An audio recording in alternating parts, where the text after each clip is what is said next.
బాబా గారి ఆశీస్సులు మీ అందరికీ ఉండాలని, మీతో పాటు మా కుటుంబానికి ఉండాలని ఈ కార్యక్రమాన్ని ముఖ్య అతిథిగా వచ్చేసినటువంటి మా రోటరీ అధ్యక్షుడు చౌదరి గారికి ప్రత్యేకంగా హృదయపూర్వక నమస్కారాలు తెలియజేస్తూ, మీరు చూస్తూనే ఉన్నారు, గత కొన్ని సంవత్సరాలుగా ఈ మందిరం ప్రారంభించబడిన తర్వాత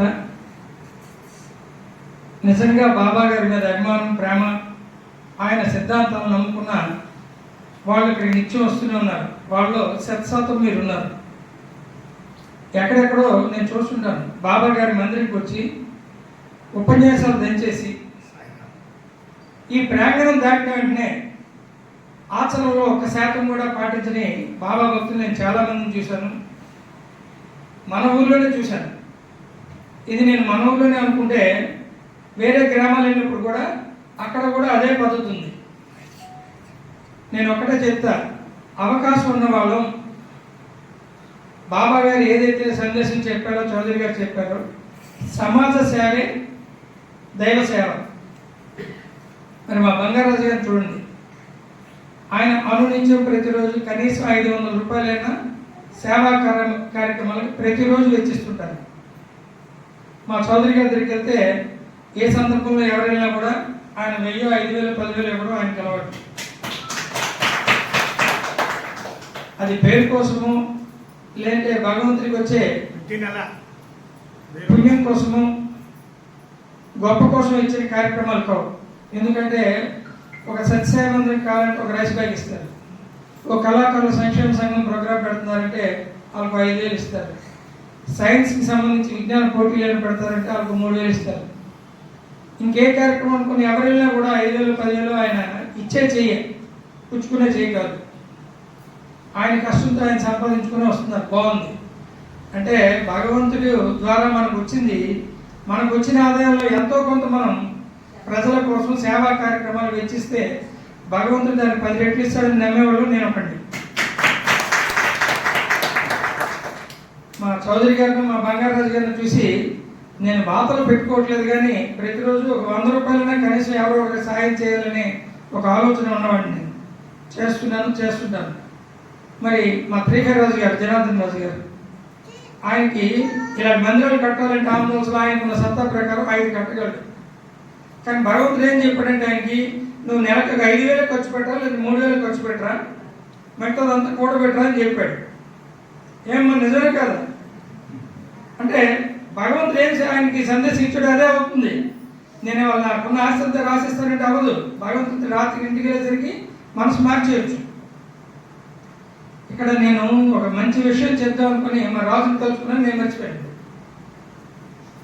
ఏంటి అంటే బాబా గారిని మనం అందరం ఆదర్శంగా తీసుకోవాలి. ఇవాళకి 100 సంవత్సరాలు పూర్తవుతున్నాయంటే బాబా గారిని మనం స్మరించుకుంటున్నాం. తరతరాల భవిష్యత్తులో కూడా కొన్ని యుగాంతం అయినంత వరకు కూడా బాబా గారిని మనం స్మరించుకుంటాం. ఎందుకంటే సమాజానికి, మన ప్రజలకి, పేదవారికి ఆయనటువంటి అందించిన సేవలు కొన్ని 100,000 సంవత్సరాల వరకు ఉంటాయి.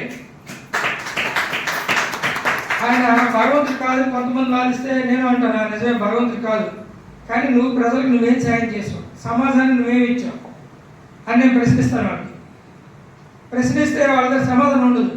అప్పుడు చెప్తాను, అనంతపురం జిల్లాని చూడవయ్యా, లేదంటే పుట్టపర్తిని చూడవయ్యా. ఒక గ్రామాన్ని, ఒక జిల్లాను బాగు చేయాలంటే ఏ ఒక్క వ్యక్తి వల్ల కాదు.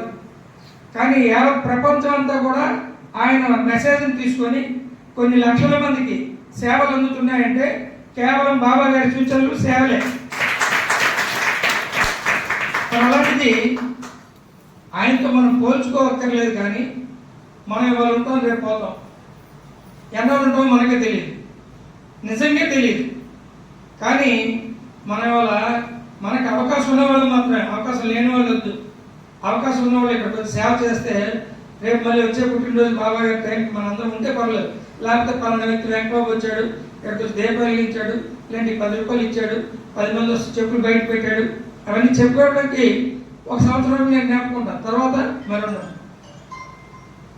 అందుకేంటంటే మనలో అవకాశం ఉన్నవాళ్ళు, లేక సమాజంలో అవకాశం ఉన్నవాళ్ళు, ఈ వీడియో చూసిన వాళ్ళు ఎవరైనా అవకాశం ఉన్నవాళ్ళు, ఆర్థిక స్థోమత ఉన్నవాళ్ళు భవిష్యత్ తరాల్లో నీ కుటుంబం కానీ నువ్వు కానీ గుర్తుండిపోయేలాగా సమాజానికి ఉపయోగపడే కార్యక్రమాలు చేస్తే బాబా గారు చేసిన దానిలో 0.0001 అయినా ప్రజల్లో మీరు ఉంటారన్నది నా ఆలోచన.